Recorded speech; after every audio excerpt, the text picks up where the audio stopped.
Welcome to ¿Qué pasa? HSIs, a podcast dedicated to everything Hispanic serving institutions. I'm your host, Dr. Gina Ann Garcia, bringing you the news on what's happening in HSIs. Join us as we explore the history and evolution of HSIs, culturally relevant and liberatory practices, current and emerging research with HSIs, and the policies that shape Servingness. Saludos HSI familia, and welcome back to ¿Qué pasa HSIs? Today we are talking to two phenomenal mujeres from Massachusetts. Dr. Elisa Castillo serves as the Assistant Vice President of Hispanic and Minority Serving Initiatives at Salem State University. She is part of the Inclusive Excellence team, and her goal is to prepare the university to become an HSI MSI with a focus on servingness. Dr. Castillo is a licensed psychologist who in the past served as the Associate Dean of Students for Wellness at Salem State University.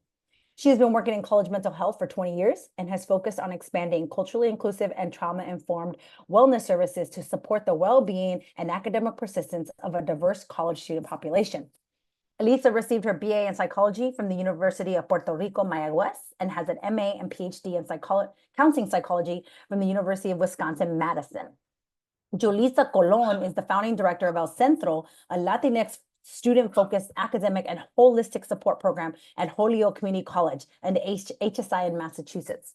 She is also the co-chair of the Hispanic Leadership Committee for faculty and staff and has worked in higher education for over 13 years, focusing on increasing student success and sense of belonging for Black and Brown students. As a proud Latina first-generation college student, Julissa graduated with honors from Holyoke Community College with an associate's degree in liberal arts, graduated cum laude from Smith College, earning a bachelor's degree in Latin American Studies and History, and has a master's in public administration with a concentration in gender, leadership, and public policy from the University of Massachusetts, Boston. I recently spent time with these fierce mujeres at the Hispanic and Minority Serving Institution Conference in Massachusetts, and they are a powerful force. I'm excited to have the Northeast join the pod. Elisa y Julissa, bienvenido a ¿Qué pasa? HSIs, where we talk about all things HSI. Let's go ahead and kick off this episode by learning about you both. Please go ahead and start by telling us about your servingness journey. And Elisa, we'll bring you in first. Awesome. Thank you so much, Gina. It is such a pleasure to be with you and to be on a podcast. This is a little bit of a dream, so we're super excited. So let me tell you about my servingness journey, although sometimes it feels like a calling. I don't know if I'm the only one, but there was a day that I woke up and I was like, you know what, this is what I need to do. And here I am. So to tell you a little bit about me, I grew up in Puerto Rico. I grew up in a bilingual, bicultural family. So my father is actually Colombian. Some of my friends use the term Colorican. I don't know if that's a real term, but some of my friends use it. So my father's Colombian. My mother's actually American. And I grew up in Puerto Rico. So I was speaking Spanish on one household, English in another household, and then Spanglish on the street with my friends. A lot of my friends are New Rican, and that was just kind of what we were comfortable with.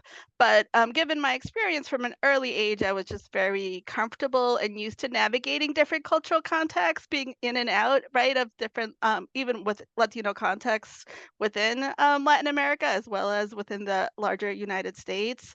And I was also super aware of the beauty and the cultural wealth within the Latina community. Like for me, it was a privilege to grow up in Puerto Rico. And so I walk around with that like love in my heart, right, for our community. So I attended the University of Puerto Rico, Mayagüez. That's where I went to undergrad. So that wasn't officially an HSI at the time because it was late 80s, early 90s, right before that federal HSI designation came about. But of course, it's the experience of an HSI, right? 95% of my peers were Latino, more than 70% of my faculty were Latino, right? We're eating rice and beans in the cafeteria every day. So just an amazing experience. But what's interesting about going to school at the University of Puerto Rico is, you're in a cultural environment that's Latino, but your textbooks and your curriculum are coming from the United States, right? So classes in Spanish, textbook is in English, and then the exam is in Spanish. So it's a very interesting bicultural experience, right, at the University of Puerto Rico in Mayagüez. But I was so lucky because I did have, opportunity to learn about the history of Puerto Rico from those Puerto Rican independentistas, hardcore faculty members, right? That we had, and so again, it's a privilege to be able to learn about my culture, my history, my family, from that space where it's completely centered. So after graduating with a degree in psychology, I decided I wanted to go on. I was very passionate about helping youth, and I was interested in psychology. So I decided to go to the University of Wisconsin-Madison to focus on counseling psychology. So I actually got into their PhD program kind of off the bat. And it was just a wonderful program. Definitely a cultural shock, right?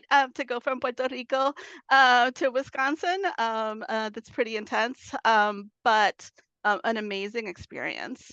As a side note, it's so interesting that Puerto Ricans aren't considered immigrants, right? And so as I was reflecting on my experience in grad school, my experience was more similar to that of international students or immigrant students than it was domestic students, but based on our categories, right? I wasn't considered either an international or immigrant student. So just super interesting. But I chose UW-Madison because it was a top program. It was one of the top 3 programs in counseling psych in the country at the time. And it was that program that focused on cultural competency, right? It focused on racial identity development. And I had the privilege of having faculty members that were Latino Chicana that were just so impactful for my career. So Dr. Alberta Gloria was my advisor and my dissertation chair. I worked closely with Dr. Stephen Quintana, and just, really important figures that were, I think, making huge strides in helping psychology really embrace, cultural competency and really understand racial identity. So that was a really powerful experience. I also, for the first time, started to read Anzaldúa. I started to study Latino psychology, Chicano psychology in Madison, and I was invited as a grad student to one of the first Latino psychology conferences that happened in the Midwest, that happened in Michigan, right in the early 90s. So it was such a privilege and so interesting for me to be in this predominantly white space learning about Latino psychology, whereas in undergrad, I was in a Latino space, but we didn't talk about Latino psychology then. So it's just super interesting how our educational systems function. Um, so of course, as a grad student, I was working as a counselor for Upward Bound, right? Always kind of thinking about how do I help our community? How do I help our students? In Madison, our Upward Bound students were primarily Latino and Hmong, right? So really understanding those cultural experiences within that context.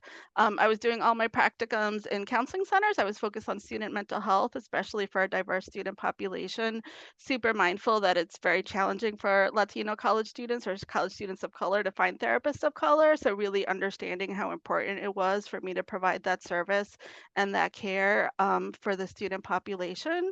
And then I wrote my dissertation on the psychosocial cultural model of academic persistence for Latino students. So at the time, looking at that equity gap, primarily for high school students, high school Latino students, and really applying the model that my chair, Dr. Berta Gloria, had really kind of helped to expand. And it's so interesting for me now, 20 years later, being more embedded in the higher ed literature and your work, Gina, to think about, wait a minute, the literature I was working on as a grad student in counseling psych really mirrors a lot. There's a lot of kind of commonalities in terms of that focus. And so it just kind of feels really natural for me now to kind of be in this space. So after I completed my PhD, I decided to focus again on college mental health and wellness. I moved to the Boston area. That's kind of where I get matched. You have to do that matching system, right, for your pre-doc when you're getting a licensed psychology degree. So I ended up doing my pre-doc at Suffolk, then I worked at Northeastern, and then I came over to Salem State University. And I've been at Salem State University here, just north of Boston, for the last 19 years.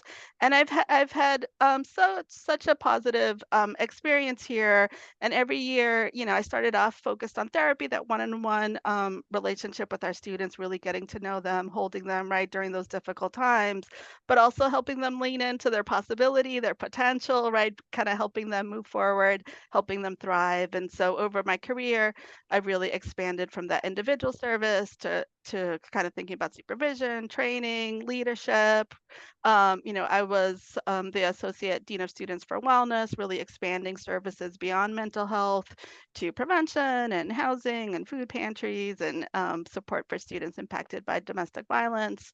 And then very recently, it's only in the last year that my career has shifted full time to help Salem State become hopefully the first master's comprehensive 4-year public institution to soon become an HSI. Woohoo! Yes. Definitely. Awesome. Oh my gosh, I have so many questions, but we're listening to the Servingness journey. But I will say we need an episode just on Puerto Rico curriculum. What you brought up is like key, right? That's huge. That's colonizer mentality, right? We got the colonizer, you got the colonized curriculum over there, but everything else is HSI. It's a whole Right. episode. Whoever's listening right now, feel free to reach out and say, I could be on that episode. Somebody's listening thinking same thing. Julissa, let's bring you in. Tell us about that Servingness journey. Yes, thank you so much for having us on. It is such an honor to be here, Doctora Garcia. Like I always listen and I'm like, I'm on it now. So thank you, especially with Elisa. So I've thought about servingness a lot, right? Especially as being as part of an HSI, and I've thought about what it means to be in servingness and what it means to have servingness in action. And yo soy alguien que I always go back to my family, and I think about my mom. That's the same place. La mamá mía, like she was the definition of serving in our family. Ella fue la que siempre era, like our family would always call on her. She was the one that would step up. It was just innate nature that she taught us that like when someone needed, then you stood up. If you were able, you stood up, you showed up, you gave the ride, you gave the food, you gave the funds, you gave the love, you gave the time. And so that's how I was raised. My mother and my father are both Puerto Rican. I grew up here in Holyoke and Springfield, Massachusetts. So early years in Holyoke, and then we moved to Springfield. And I think about the impact that made being surrounded by my people. So I grew up in a predominantly Puerto Rican neighborhood, both in Holyoke and Springfield. Like Spanish was my first language. And one of the funny stories that I remember is when my mother put me in kindergarten, I didn't know English. I didn't know how to speak English. And the school was not a bilingual school. Like they spoke English. And so I remember going and I had no idea what was going on, but all of my other students in the classroom were Puerto Rican. And so podíamos hablar y comunicarnos. And I learned in kindergarten. The mind is a beautiful thing when you're small and able to learn quickly. And so that experience of kind of serving has been part of my nature. I remember as I came up, I went to school in Springfield, graduated from Centro High School, and that was a microcosm of the world. There are so many people at Central High School from all sorts of different backgrounds. And it was a really beautiful experience as a teenager to be surrounded by different languages and people from all different cultures. And so it was never strange, right, to be around lots of different people. Like that was the experience of living in Springfield at the time.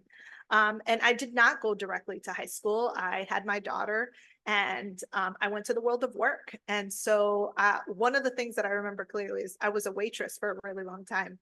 And I learned so much from the women that mentored me there about serving with dignity. And I don't mean just serving plates of food, right? I mean like serving in community, serving, with the dignity of how you show up in spaces and recognizing what people need outside of what they're asking for in that moment.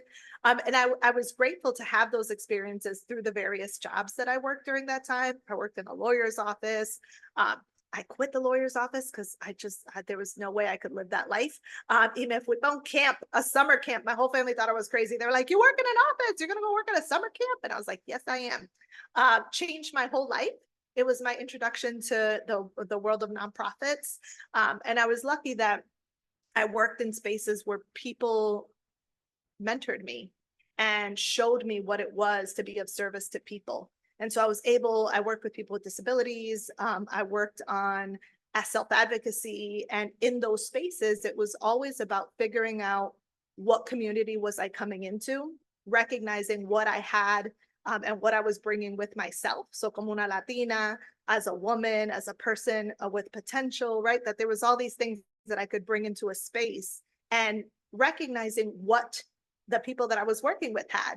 And when I appreciate that, innately, I was in spaces that were asset-based. It was people looking to see, like, how do we show the world what we have, right? And in spaces where they were very deficit-based from the outside, people were looking for what was wrong with the communities that we were working with. And we were like, actually, these are incredible people with so much potential and so many things that they already have that are gifts.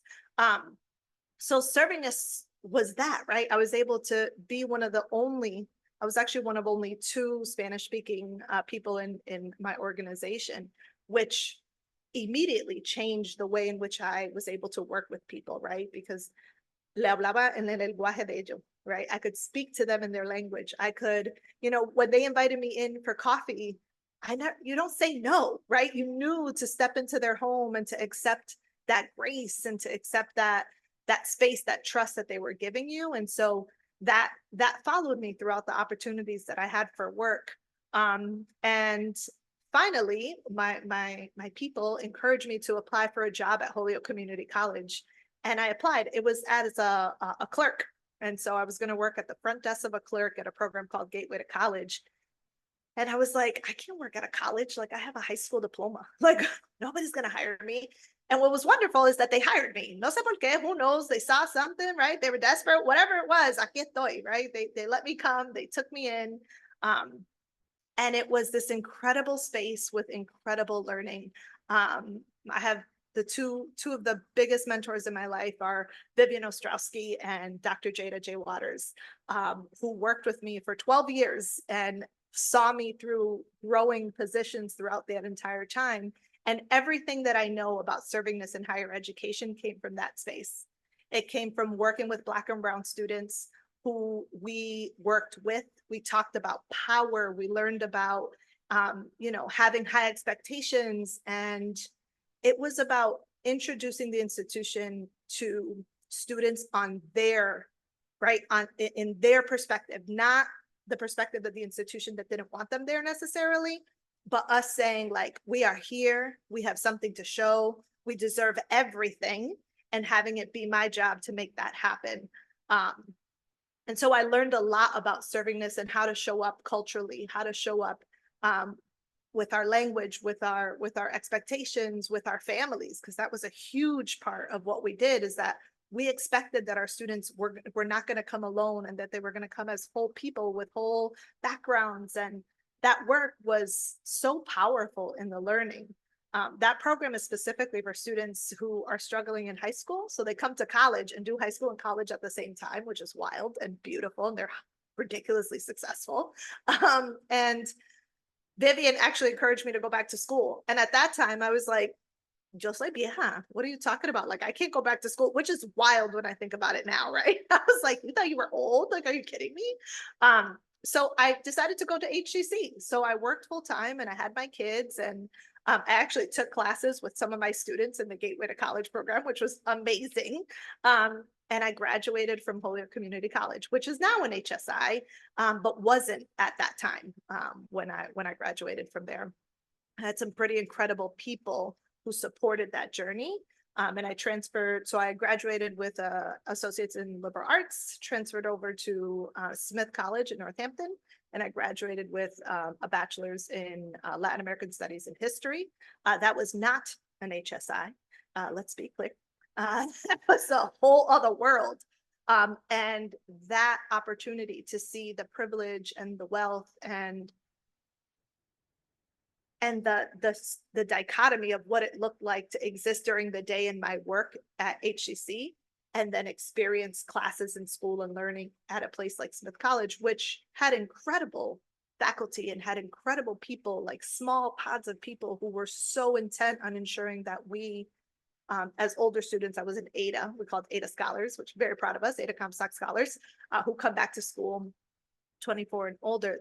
But it was such a crazy experience to see what it was like to have people be in community with you, in solidarity with you, and what it was like not to have that. So I kept working at HEC. Eventually, I went on to UMass Boston, where I earned my master's degree in oh my goodness, I was like, what is my master's in? I don't even know anymore. I have a master's in public administration with a concentration in gender leadership and public policy. And the work that I'm able to do now at HCC is everything that I've accumulated from the learning of my mother to the work that I've done in community, to the students that have inspired me, to the work that I do now in collaboration with community and students and faculty and staff. And I think the Servingness journey continues, right, in this process. Like, we learn more and we expand on what we know and we share what we know.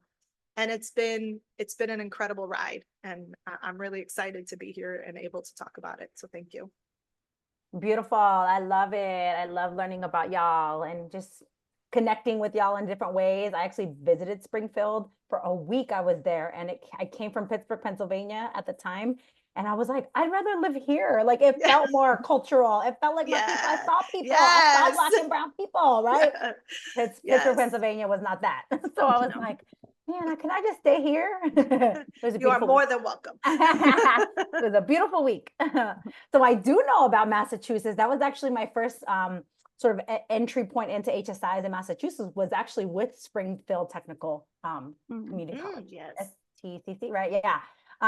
So I am familiar with some of the work going on in Massachusetts, but y'all have, even since that time, that was several years ago, have evolved dramatically, which is what we're going to talk about today, is about the HSI movement in Massachusetts. Anybody listening, if you didn't know, there's an HSI movement happening in Massachusetts. All right. We are here. We are here. You are. And it's the birthplace of colleges and universities, right? As a higher ed scholar, I think about that, right? Birthplace of colleges and universities is actually Massachusetts, Harvard College, right? Which will probably never be an HSI. I don't know, maybe. But there's this whole movement outside of all those elite privates that's going on, which is y'all, right? Which is like, no, we're going to be with the people, right? This is the HSI MSI movement. So let's talk about it. Julissa, tell us about the movement. How many HSIs are there, emerging HSIs?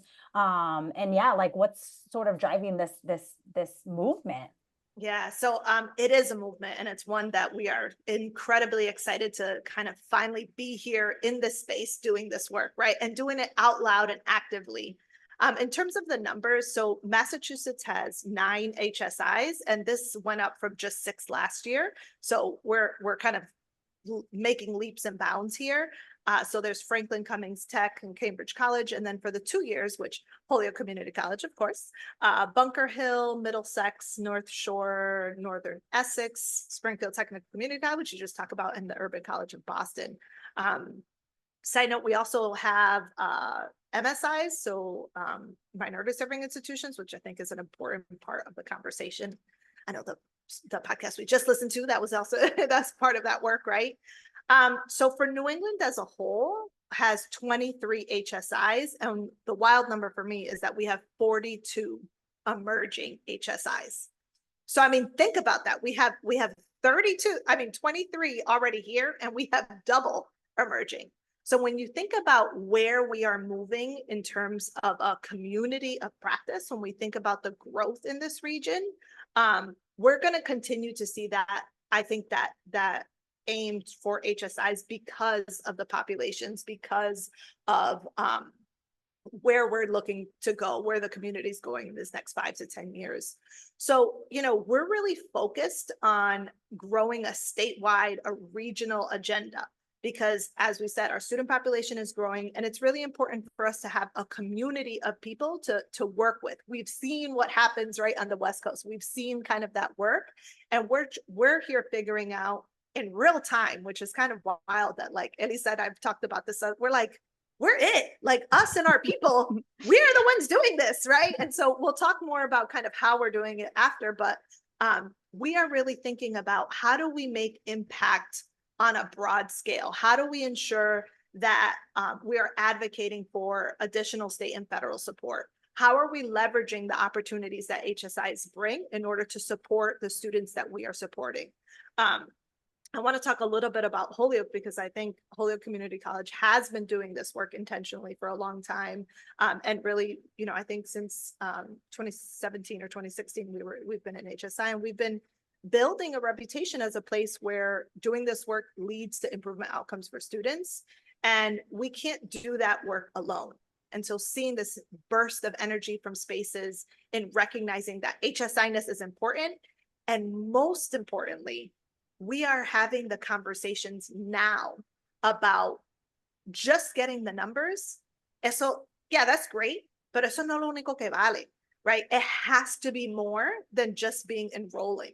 That servingness journey is actually a crucial, critical part of the way that New England and Massachusetts specifically serves and becomes HSIs. And so that's really exciting for me, having read your work, having read the story of HSI-ness and what it means to move beyond enrolling to being a community of serving. That's what we're talking about now, as 42 institutions are emerging into the work. That feels fabulous. Like, your conversation is happening now instead of kind of fighting for it once you have the tag and you think your work is done. Right. So that's a huge part of what it is. Like, we're partnering. We know it's not a silo. You can't do that work. And creating that community of practice with each other means that when we run up into the things that we all run into when we're trying to build this communities of practice and servingness in our own individual institutions, we have thought partners. We have like, how did you get that from your people? Let me tell you the right words that you have to use, right? How do we band together to speak to our legislatures? How do we bring our administrators together to understand the importance of this work? So listen, Massachusetts is doing its thing. It really is. Massachusetts is doing its thing, and we're not going to stop, right? We're not going to stop. Now with you two at the helm leading the way, like, it is moving. I got to visit this summer, and it was so beautiful to see the movement, see the gente, right? Like, that are just ready for this. They are. Yes, I love it. So Elisa, tell us about the New England Hispanic and Minority Serving Institution Conference that you helped organize, one of the leaders I know, which is the conference I'm talking about that I got to visit. Where did the idea come from, and how did it come to fruition? Thank you, Gina. Yes, the conference was everything. And what's wild is that a year ago is when Salem State University finalized and wrote the Salem State roadmap to servingness, right? Because we wanted to be really intentional, thinking about, as an emerging HSI, how do we do this right? And so we had recommendations. What do we need to do the next 2 or 3 years? What do we need to do in the future when we're officially designated, and when we have access to potentially that additional federal funding? And as we were dreaming, one of our dreams was, you know what? This isn't just about our campus, this is about our community, and we need to make it bigger. And wouldn't it be amazing if we could help to lead a New England regional HSI conference? So I actually wrote that and submitted that to my president a year ago, thinking it was a dream. And here we are a year later, and it happened, and it was amazing, right? We saw the opportunity and we just went for it. And so the idea really came because I've been going to ASI, I've been going to Haku with teams for Salem State over the last, 3-4 years. And those conferences are so important, and there's so much knowledge, there's so much community. You leave with your heart full, like they're just wonderful experiences. But I was always feeling like there was something missing. I was like, where are my people? I'm looking around. I'm not finding my people. I'm not seeing a lot of folks from New England. I'm not hearing a lot of conversations about the Caribbean, right? There's a focus. And a lot of our HSI literature and scholarship and history comes from the Southwest. It's primarily Chicano, and that literature is foundational and so, so important. And yet I was feeling like something was missing. And so we were talking about, how do we create community in our region that can really speak more to the needs within our community, to what we're facing up here. And so it was something that had been on the back of my mind for a number of years now. Actually, 2 years ago, I met Julissa at OSSI at the Albuquerque conference, right? And we ended up sitting next to each other for lunch. And I was like, oh my God, I hear a Puerto Rican accent. Oh my God, this woman's from Massachusetts. Like, oh my God, she's like doing like she's embodying servingness on her campus. Like, this is incredible. Like, we need to partner, we need to be friends. Like, let's do something. So we had that instant connection because we really saw, right, and recognized each other. And we've exchanged communication over the last couple of years a couple of times, but then this past academic year, the Massachusetts Department of Higher Education put out a consortium grant to help public institutions in Massachusetts build capacity to close equity gaps, right? And so Julissa and I immediately connected and say, hey, wait a minute, we have to be a consortium.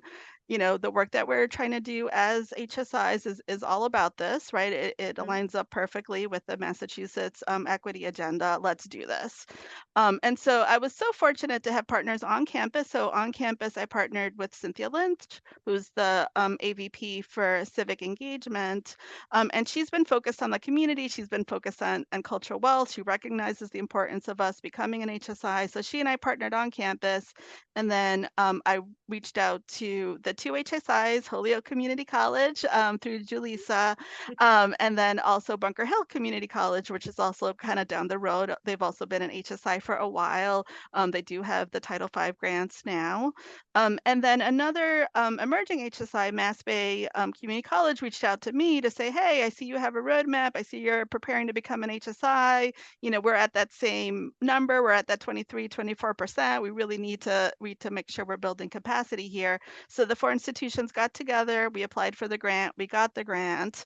And with that grant, not only did we host the inaugural New England HSI MSI conference, which was amazing, but actually in a couple weeks, we're doing the student version. We're bringing the students together from the different institutions to do a student leadership summit. So just again, the power of what happens when we come together in community to center our students and to serve our students. And if you don't mind me just like gloating about the conference for a minute, it really was transformational. I mean, we had over 400 folks from across New England come. We had lots of folks from Massachusetts, but Connecticut came out, Rhode Island came out, New Hampshire came out to really talk about what it means to be an HSI and how to center Latino, Hispanic students. You of course were a keynote, and that was amazing for our community to get to be in person in community with you.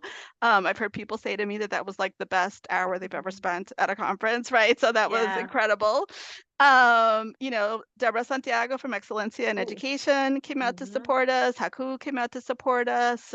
We had a data and policy panel of regional experts led by the Mauricio Gaston Institute and Latinos for Education. That was super powerful to really focus on our region and on our population of Latinos here in Massachusetts and New England.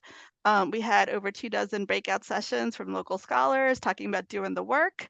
But we also had a closed door strategic lunch for college presidents and provosts, right? Because we wanted to talk about a movement, right? Some of us are doing the work and face to face with students, but some of us are making those tough decisions. And so we want to make sure that our presidents and our provosts could be in community with each other, with Deborah Santiago, to really talk about how do we really embrace this, whether we're an emerging HSI or an HSI, what does this mean for us, and what's the power for us in community? How can we help each other do this right and move forward? So it was extremely powerful. As I said, the conference sold out, so we had to close it at 400 participants, and it was wild, like for the 3 weeks after we closed it, I was getting emails, texts, DMs saying, I need to go, I want a ticket, I hear it's going to be great, get me in. Like, it felt like a Taylor Swift concert there for a minute. Like, everybody wanted in. It was amazing. So it was just evidence that we're ready for it, we're hungry for it, right? We do have a beautiful community up here in the region. And at the same time, we've been a little isolated, right? We haven't really been the focus. We haven't really been centered. So when people came together for the conference, not only was it incredible professional development and capacity building, but it actually became a space of liberation. And I love how you talk about that, Gina, the liberatory outcomes and kind of walking around liberated. And that's genuinely what it felt like. Yeah. To have so many scholars, practitioners, PhDs in the room really talking about our Latino community, like unapologetically, was beautiful. So many participants have come up to me to say that they felt seen, they felt centered, they felt elevated in ways that they don't typically feel in higher education. It was really something beautiful. And then at the same time, we're still talking about the mofongo bar that my dining staff put together for their community. Again, elevating our cultural wealth. My goal for the conference was that everything about it was I wanted everybody to experience and embody cultural wealth like all day, every day. It was really, really, really special. And so in your keynote, you talked about, hey, like Massachusetts, New England, this is a movement. So you coined it right in live, like at our conference, and it really it's happening, right? So not only do we still have the energy for the conference, now we have these connections, now we have these relationships, our community is growing. But I've been asked to speak in Rhode Island, I've been asked to speak in Connecticut.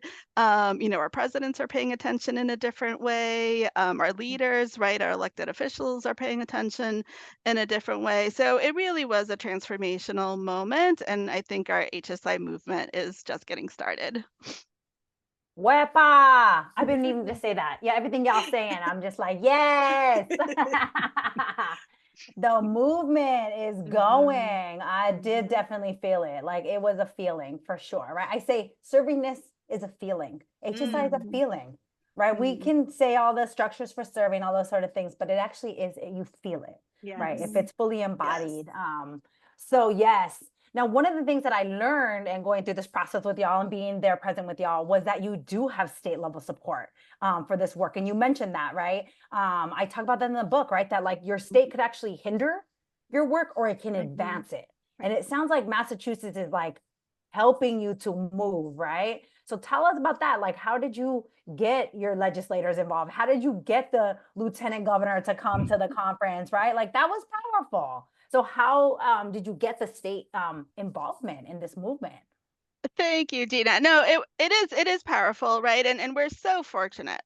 I think to be in Massachusetts in general, and our current leadership in Massachusetts is so supportive of education and will be strong supporters of our HSI movement, I believe. So of course I want to thank the state and the Department of Higher Education for providing the funding for the conference, right? The conference happened because of their support and their funding. And I also need to thank our Lieutenant Governor, Kim Driscoll, for making the time in her schedule to come, to share remarks, to be in community with us, and to really kind of share very publicly that this is important, right? That she believes in it. This is important. Our state is focused on education, is focused on racial equity. So the fact that my governor and lieutenant governor, the Healy Driscoll administration talks about racial equity very publicly is very different than other states right now. And so I feel incredibly fortunate. And I think there's an incredible opportunity for our community.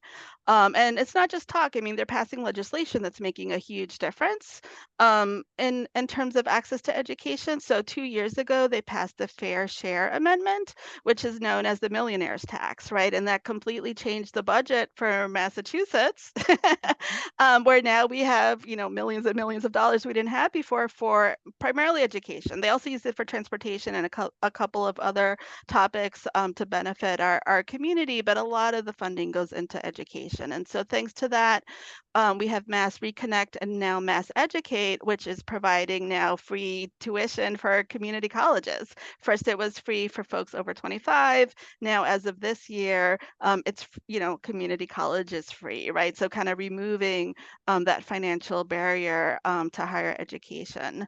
They also passed Mass Grant Plus expansion that provided state financial aid for our residents of Massachusetts. So in addition to the FAFSA and the federal aid, now we have kind of additional state aid, which can make a big difference. And at the same time that they passed that, which by the way, they came to our campus to announce it. So it was so great to have the governor on our campus, right? Kind of sharing that news press and that good news with our community and the students.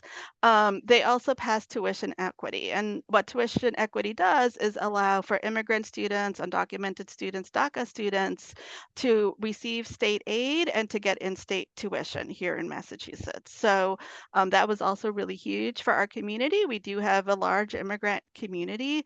And so any student who's graduating from high school in Massachusetts and has been in Massachusetts in that school for at least 3 years can now apply as an in-state college student, which again is removing barriers and kind of increasing access and opportunities for so many students.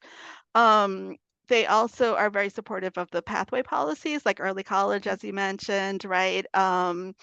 That is serving so many first-gen students, so many Latino students are taking advantage of these programs and then kind of going on to succeed in higher education. So there's a lot of really great things happening at the state level that's increasing access to higher education for our communities. At the same time, we're super excited about the work that the DHE is doing, right? Our Department of Higher Education is focused on racial equity. That is kind of their biggest strategic initiative. And we're so fortunate to now have Commissioner Ortega, Commissioner Santos, right, who I understand was your faculty member back in the day, was so thrilled to see you in person at the conference. And we also have Elena Quiroz Livanes at the Department of Education, who is doing her dissertation on HSIs. And so we have folks that have that knowledge, that community, that value of HSIs at the state level that are now here to kind of help us move the movement forward. So it's been such a privilege to be at Salem State, which is the Commonwealth Civic Engagement Institution, and we have a lot of kind of experience and relationships with our elected officials to really continue to advocate for higher education, continue to advocate for the growing HSI, MSI population here in our state. And as part of preparing for the conference, another thing that we did was actually reach out to the Black and Latino caucus because, the HSIs in our community are serving the gateway cities, are serving our communities. We want to make sure our leaders know about the work that we're doing, understand the importance of HSI, MSI. So we've had some great conversations with our Black and Latino caucus, and they actually shared that they want to schedule a meeting on campus in the fall to kind of bring everybody together, make sure they're, we're learning from each other in community. And I have students on campus ready to advocate, right? They've gone to HECU, they've advocated a little bit on a federal level. And so we're going to also kind of help our communities come together, not just at Salem State, but with Julissa, with the team, with the consortium. How do we work together to do that? So when our students come together next in a couple of weeks for the Student Leadership Conference, we're going to ask our students to directly share, right? What are your experiences and how can we better serve you? How can we better serve you as a 2-year, as a 4-year, as a state? And we're going to really leverage our student voices to make sure that we're doing this right? Servingness is about centering our students. And so we're really excited to be able to do that now in community. Oh, I love it. I had some students ask me, when I was in Texas, ask me if there was an HSI conference for students. So I love that y'all are doing that, the conference for students, right? We need to do more conferences for students. Absolutely. But yeah, let me get you a Noe Ortega and Jose Luis Santos to run your Department of Higher Ed, and they will support your HSI, MSI work, right? You got good folks, right, at the state level. It matters, Massachusetts just became my second favorite state behind California because y'all doing good stuff. Y'all doing good stuff. So what the state does matters so much, right? Yeah. Whether or not we are empowered and able to do this work or not. So yeah, that's just so I love to hear it. Julissa, another thing that's really important to talk about is the complication of the H. right? That our Hispanic, Latina students are not all the same. And you already mentioned this, Elisa, like, oh yeah, all the research is founded on Chicano, my research, right? Chicano thinking, right? Mexican-American thinking. And that's not the same population across the country, right? It's different in different places. So tell us about the Latina population in Massachusetts and how y'all are centering their ways of knowing in this work. Yeah, thank you. Thank you for that question. So it is. We talk a lot about how Latinos, Hispanic folks, we're not a monolith, right? We know that. We know that.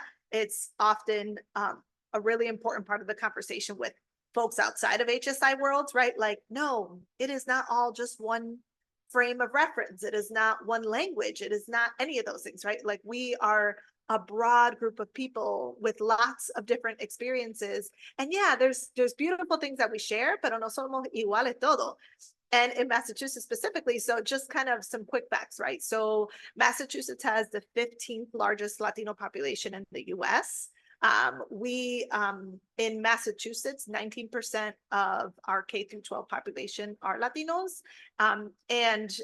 When we think about workforce, 91% of the new workforce is going to be Latino. So it's an insane number of growth that's happening. And in terms of our educational status, 29% of Hispanic adults have associate's degree or higher, but that's compared with 58% of white non-Hispanics in Massachusetts specifically, right? And what I find fascinating, it's something that you referred back to, is like, who are we? Like, who are the groups of Latinos who we find here? And for us, most of our folks are Puerto Rican, are Dominican, are Caribbean, right? And so it's different than the majority of some of the other places that have been studied, because compared to other Hispanics in other parts of the US, we're less likely to be Mexican American.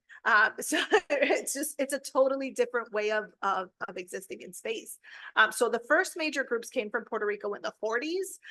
And again, so Puerto Rican, Dominican, lots of Brazilians as well. When we think about our groups of people here, more likely to be immigrant, more likely to be multilingual.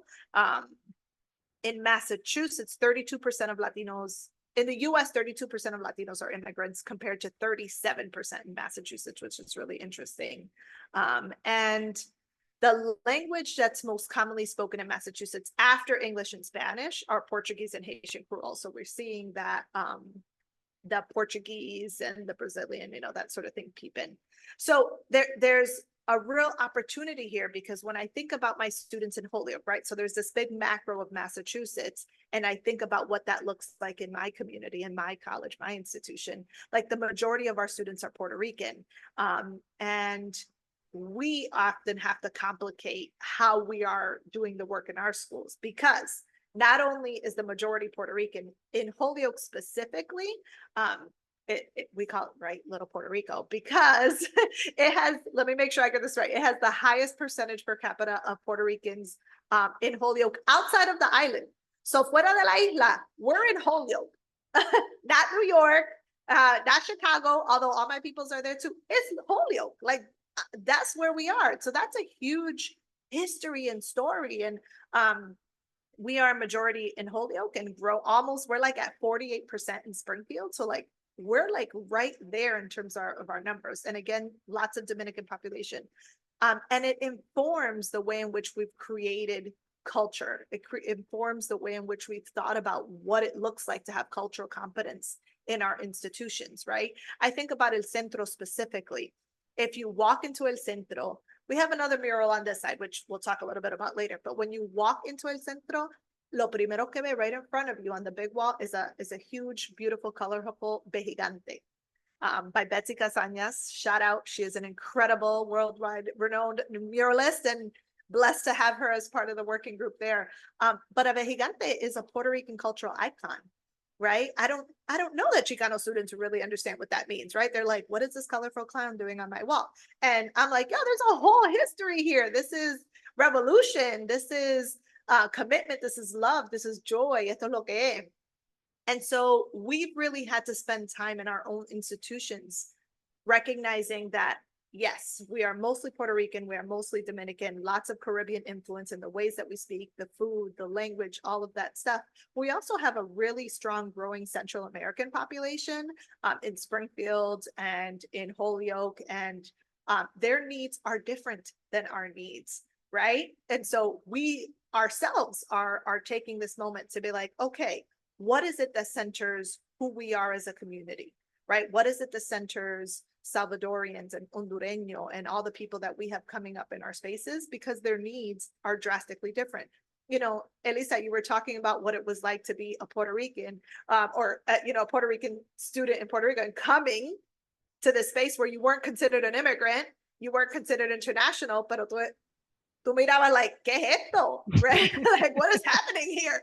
Right? And so for us, you know, nosotros los puertorriqueños, we're citizens, right? So that's a drastically different experience than someone coming here with undocumented, and really focusing on what does it mean to come here and be undocumented? What does it mean to come here and not only have a struggle of like having a language barrier, right? Because institutions are not being linguistically capable how they should be, and also being afraid because you're undocumented. So we're working through that because we have for so long been like, Palante, Wepa, Puerto Rican power. Like, you know, listen, I'm Boricua from the heart all the way through and through. Like that's always that's always the way in which I'm gonna see the lens. And yet recognizing it has to be different. We have to be more inclusive. We have to think about statuses outside of our own, lenses outside of our own. And I think we're doing a really beautiful job of complicating that for not only our own institutions, but for the state. That was one of the things that I really appreciated about what we did in the conference, is that we were able to talk about that in a room and be like, y'all, you can't just be in here and be like, oh, well, the Latinos in my school, I'm like, you already in trouble. You already started wrong.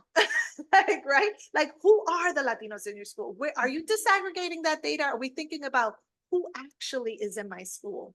We've done this in El Centro because lots of our students are Dominican. Lots of the students who are coming into our spaces. And it's funny things like joking around, ¿es pegado o es con?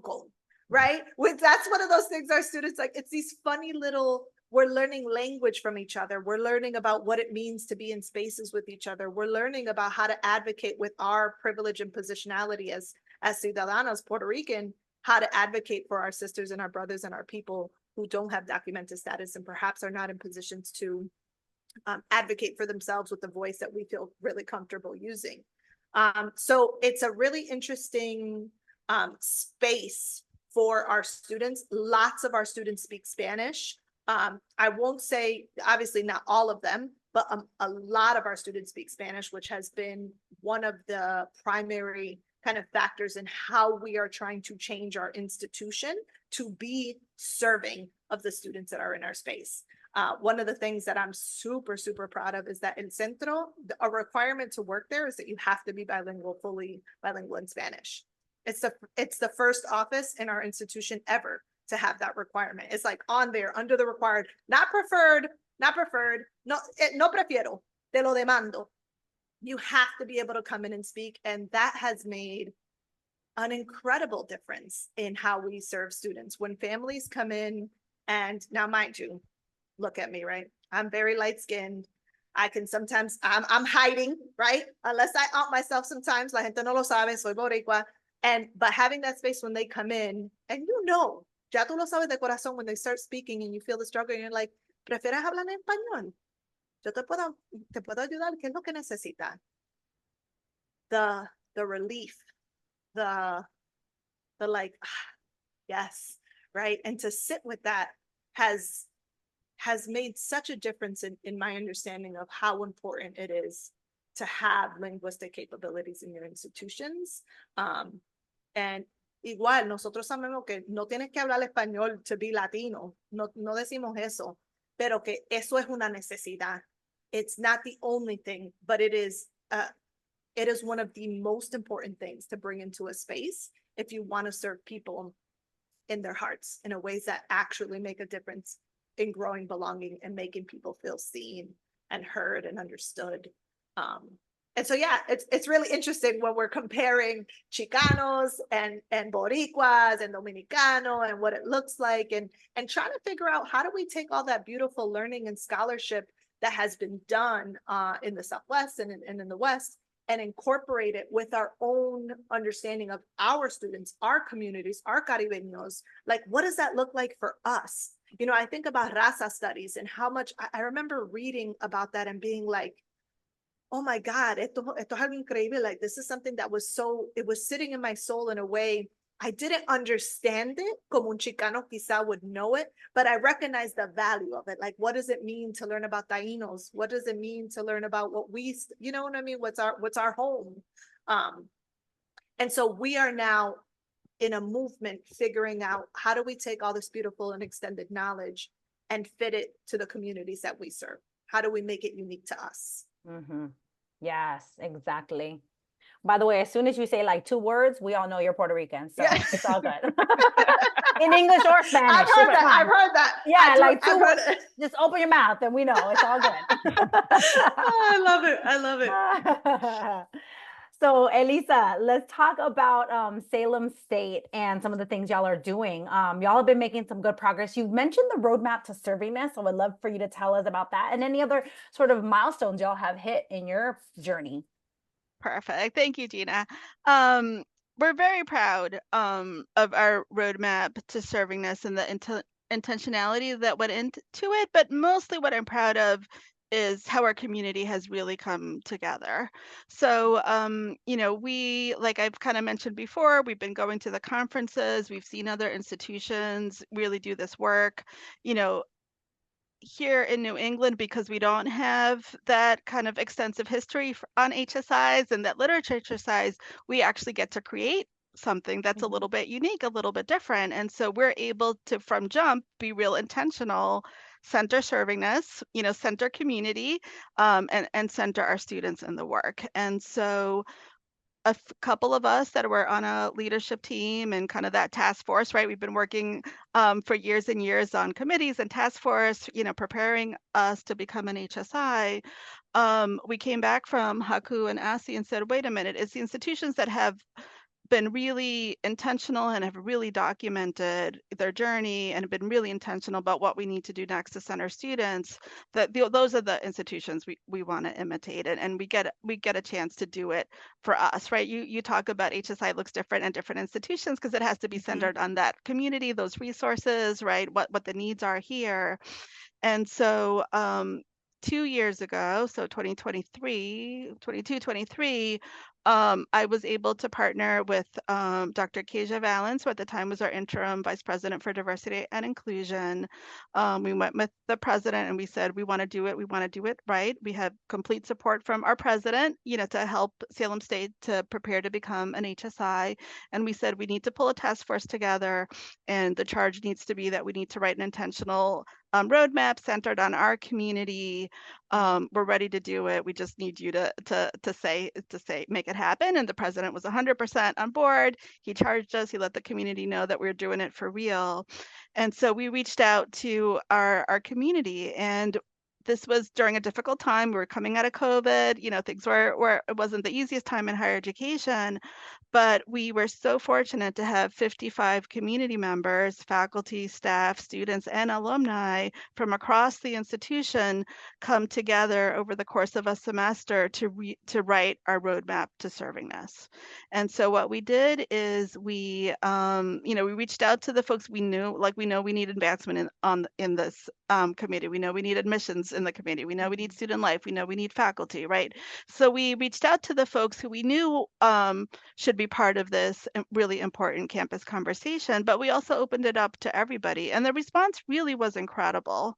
And so we got together and we said, okay, if we look at the whole university from soup to nuts, you know, how can we better center our students as we move forward? You know, what can we do in the next 2 or 3 years before we get a designation, before we have access to additional dollars? What can we do? And what can we do in 4 or 5 years once we do have that designation, once we do have access? What are the recommendations in terms of preparing for eligibility, preparing for grants? What do we need to do in terms of our institutional institutional data and disaggregated data. What do we need to do in terms of community building and engagement with those communities inside and outside of the institution? We looked at campus culture. We looked at curriculum, pedagogy, and research. We looked at academic policies, and we also looked at academic pathways and partnerships. So we had 6 subcommittees, we had co-chairs, we met every month, and then in between we would meet as the subcommittees. And we benchmarked, right, what are other HSIs doing that are doing really good work? What's the literature? At the same time, we were reading your book and having discussion groups and digging into the literature. But then we also said, hey, what are we doing well here? What are we doing well here that doesn't always get elevated? Like, who do we need to elevate that's doing really good work? What are resources within our communities, whether it's nonprofits, whether it's government, whether it's corporate, whether it's our schools, our local school districts? How can we partner with people better? How can we bring in additional resources that are going to center our Latino community? And it was just a lovely conversation, right? It was just a really honest conversation amongst colleagues, again, including student voices, alumni voices. And we said, these are things we're doing well. We want to elevate them. These are things that can use a little work. Let's tweak them. Let's work on them together. And then here are kind of the reach. Here are the things that are going to take some work, but we really need to do if we're going to do this well. And so over the course of the semester, I had everybody in May come and present. I'm like, okay, each subgroup come present your session. Like, let me see what were your conclusions? What are your recommendations? And then last summer, Dr. Valens and I spent the summer, gathering all the information together, putting it into one document. And then we shared the Salem State Roadmap to Servingness with our president and our council last August. They reviewed it, they approved it, and they made it part of our institutional strategic plan. And so it's a public document, but it's part of the strategic plan. There's complete campus buy-in. And what's beautiful, what I'm so grateful for and proud of our community is that we have truly, as a campus, embraced, we are an emerging HSI as our identity. It's part of every governance committee is to look at what this means for us as we become an HSI. I've spoken to our board of trustees, our student government, like every aspect of the institution has been part of this conversation. And even our provost at the last academic year asked every academic department as part of their annual review to talk about what they're doing as we become an HSI. So it really has become part of the fabric of the institution as a collaboration. And so while I'm extremely fortunate to have a role, so I am the only assistant vice president for HSI MSI initiatives in New England. And one of the few AVPs or VPs across the countries, right, only focus on HSI, and we don't even have the designation or a Title V yet, right? So that campus commitment is just incredible, and so my job now becomes to help the roadmap come to life, right? We said we wanted to do it. Now we're going to do it. And of course, it's not up to me to do it. Everything continues to happen in collaboration, right? So I partner with the Center for Teaching and Learning to do professional development for faculty. How do we better serve multilingual learners, right? I partner with the Center for Civic Engagement on how do we advocate and how do we bring together community. And there are just so many examples of how folks are just really excited to partner with me to help us really center our HSI agenda and really center our students, because what brought our community together is we care about our students. We're passionate about our students. We're passionate about student success.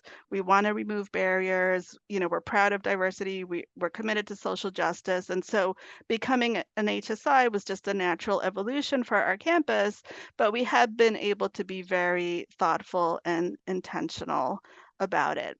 And so now that it's 1 year later, right, not only were we able to make the conference happen, which again was transformational for our larger region, but we've been able to make a lot of progress on campus in terms of serving our students. Julissa talked a lot about kind of language access. And so something that was coming up a lot for me is that when we were asking our students, what is it like for you to study at an HSI? What do you need from an HSI? A lot of our students said, oh, I love that we're becoming an HSI, but I don't really feel it yet because I'm a commuter student, I'm at work, I come to school, I take my class, I go home, and I don't really hear, Spanish in the hallway. I don't really hear Bad Bunny in the cafeteria. Like, are we really an HSI? Like, I don't know. And so we really took that to heart. Like, if students don't feel comfortable speaking their native language, right? If students are afraid of speaking up in class because they have an accent, like, that's not okay, right? Having an accent is a sign of bravery, of the fact that you've lived in multiple spaces, right? That you've adjusted, that it's such a positive thing. And yet from that deficit model, students were having a different experience. And so one thing that I did was partner with a faculty fellow in our world languages who teaches Spanish and Portuguese.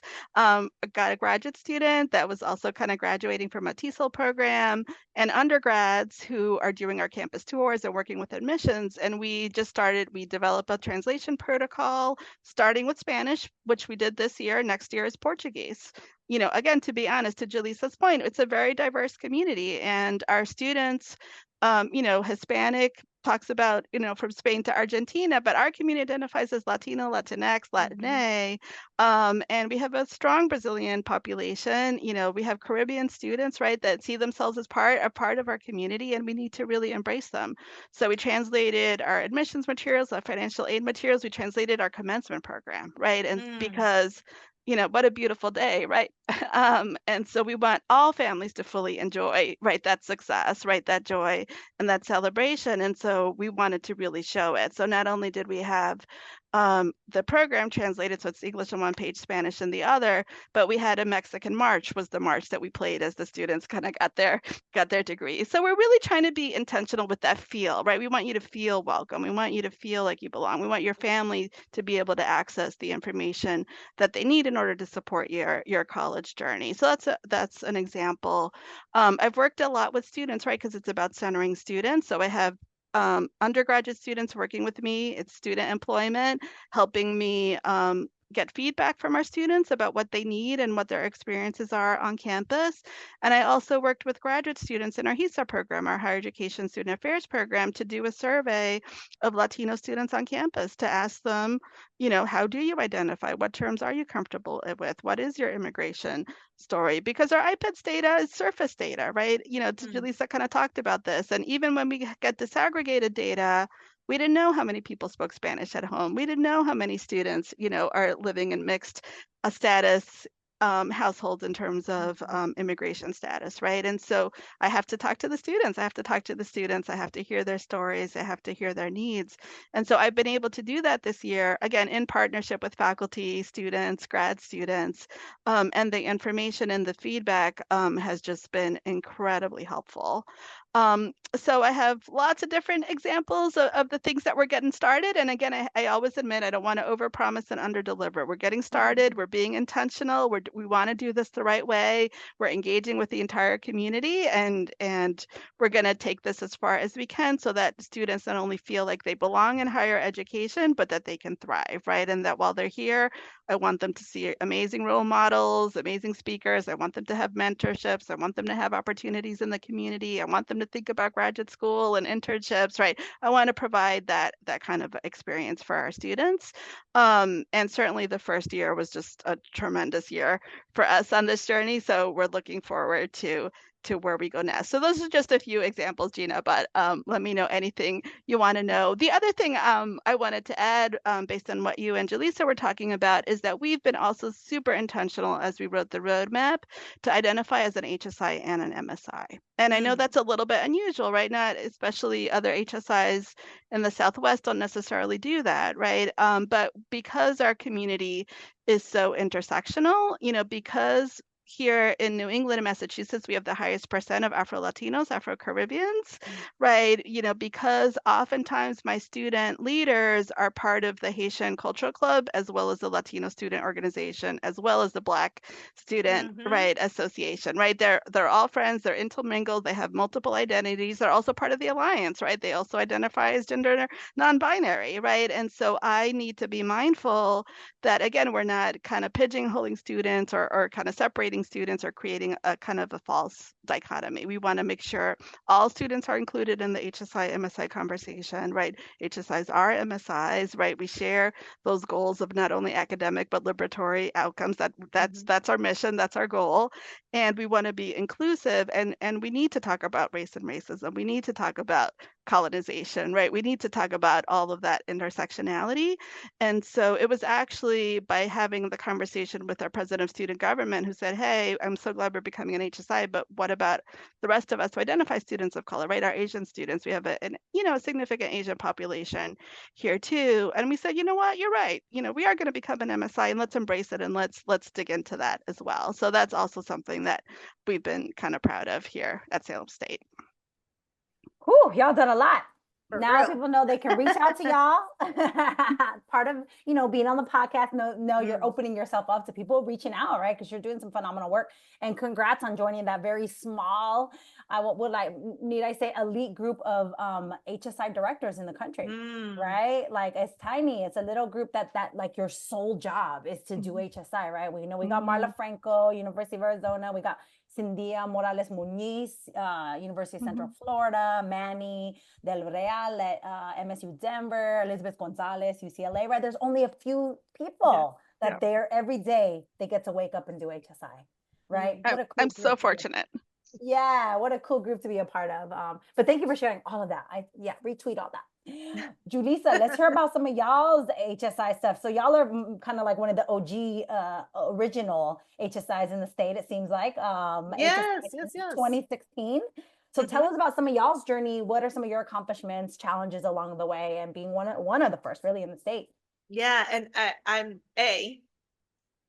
Elisa Castillo in that mix is so right. It is so important for us in this area, like to have her as such a strong, dedicated, powerful Latina doing this work. Like, I am so grateful for her friendship. And I'm so excited about you being one of the faces of the work that's happening, Elisa, because it's just such a crucial thing to have a powerful voice in the midst of the chaos. And so, muchas gracias. Like, anyways, but yeah, so HEC has done some really wonderful things.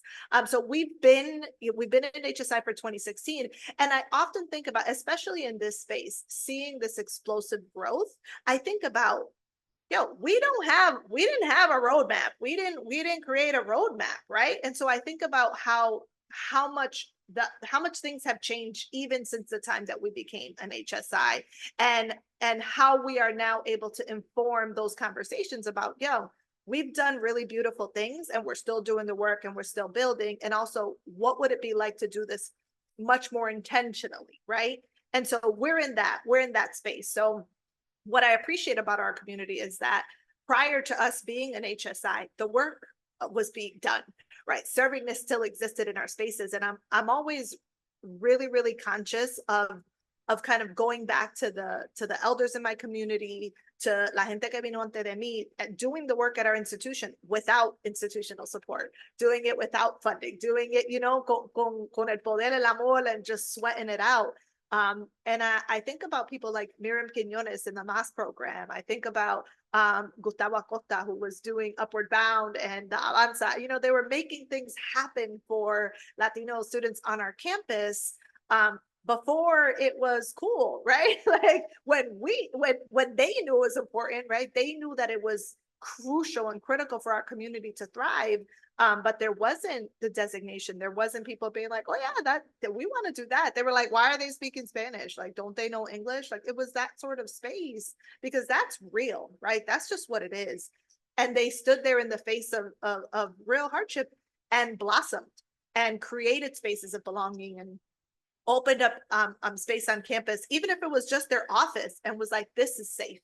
And we still have people who have come up through those advisors and those counselors and those professors, and are like, I made it through because of that, because of being seen in that way, right? So that's a really important, powerful part, I think, is recognizing que esto no empezó like in 2016, esto empezó way before that. But there are the people that continue this. So once we became an HSI, the institution said out loud, broadly, like, we are committed to doing this. We are committed to serving. We're committed to looking at equity gaps. We are committed to figuring out how we serve students. And they've done that in a few different ways. I think we've had what I consider the biggest growth movement, like the growth spurt, I think has really come in the last 5 years. And that comes from having administration that has decided to invest, right? Invest energy, put a label of importance, put money. Like, you got to put money. If you don't put money, we're not doing much of nothing, because I can hope and dream all I want, but a hope and dream no me va a comprar lo que necesito. Let me tell you, right? And so we had some real champions in the work. And I have to shout out Dr. Sherelle Mathis, because she has been an incredible support for us. I think one of the crucial partners in this work has been the Hispanic Leadership Committee. And I'm so deeply proud of the work that committee has done before me. And now, as the chair of the committee, co-chair until my lovely partner moved to Florida, shout out Jeanette. But that committee is voluntary faculty and staff from across the campus, primarily Latino folks, but also some other allies. And they come together. They actually started because of Hurricane Maria. They came together as a group of primarily Puerto Rican people at the campus that were like, oh, we have to help our people. Like, our people are suffering. No, yeah, do that. And so they came together and collected items, collected funding, like really put together a beautiful support for our community who was suffering because of the hurricane. And then afterward was like, wow, this is powerful. Like, we came together and we created and we did and we made change.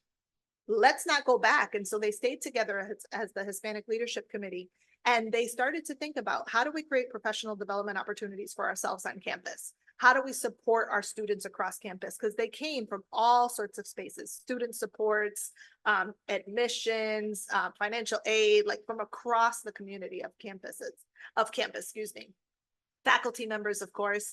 And so that committee, over the years, like, brought these ideas together, created space of belonging and safety for themselves, and came up with this idea of a proposal for El Centro, which I've talked about. I'm the director of El Centro, the inaugural director, super proud of that work. It came from the community. This was by us, for us, which is, that was one of those things, like, esto no fue una cosa that came from the top down. This was the community saying, se necesita. We're an HSI, our students need more. They need language, they need people, they need, all the things that we know create a space of belonging, and they need it now. So they put the proposal together, sought out an administrative ally in Dr. Mathis, and the time was right. They listened and they approved it. This was an opportunity that just, I feel like it was the right time, the right people, the right, toda la magia like happened in that moment. And I think that's one of the powerful lessons. So they put everything into this space. They gave full staff. It's a center where you get academic support, you get financial aid support, you get cultural belonging celebration. There is Bad Bunny playing in the oficina when you come in, right?